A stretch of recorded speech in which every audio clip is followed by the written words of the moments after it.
Edwards. Ben Edwards.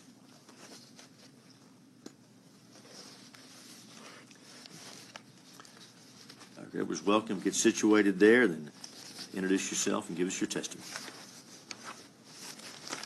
Thank you. Ben Edwards, trained as a family physician.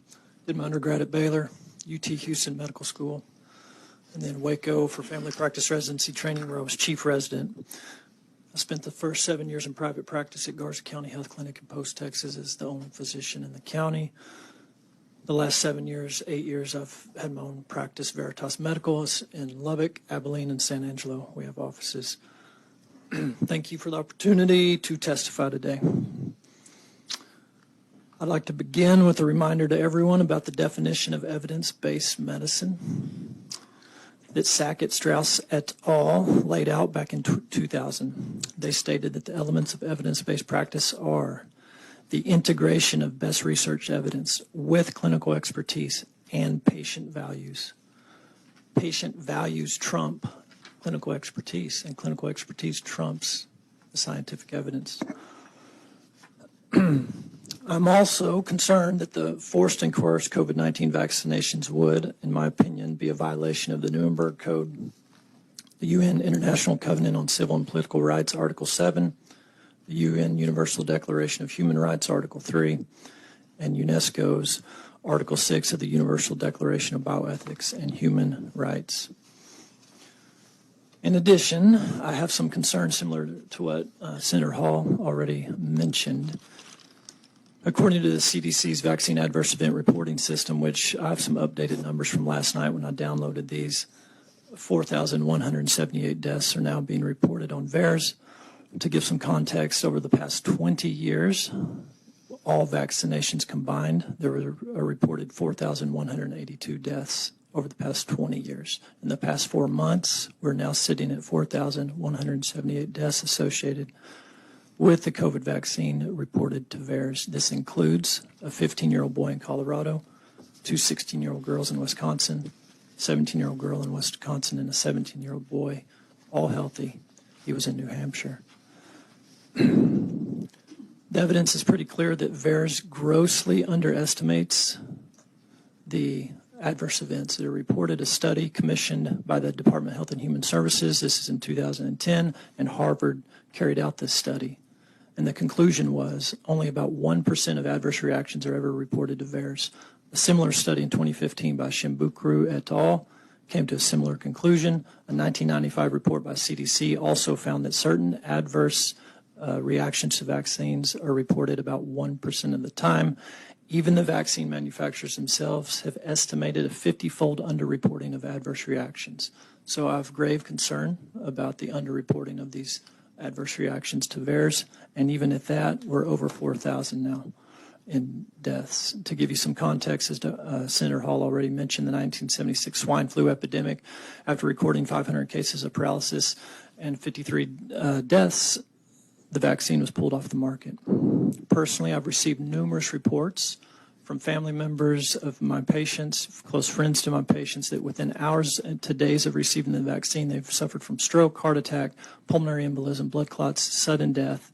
And as far as these family members knew, none of these were reported by the medical staff as being associated with the vaccine.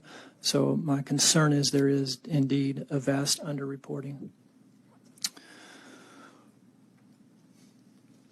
Lastly, I would say that of Harvey Rich's data that 53% of Texans have natural immunity. Studies have shown a 2 to 3-fold increased risk of adverse reaction to this vaccine if you've already had COVID. Natural immunity infers a more robust immunity than vaccine immunity could, but vaccinating someone who's already robustly immune increases their risk of adverse reaction 2 to 3-fold. 2 different studies that show that.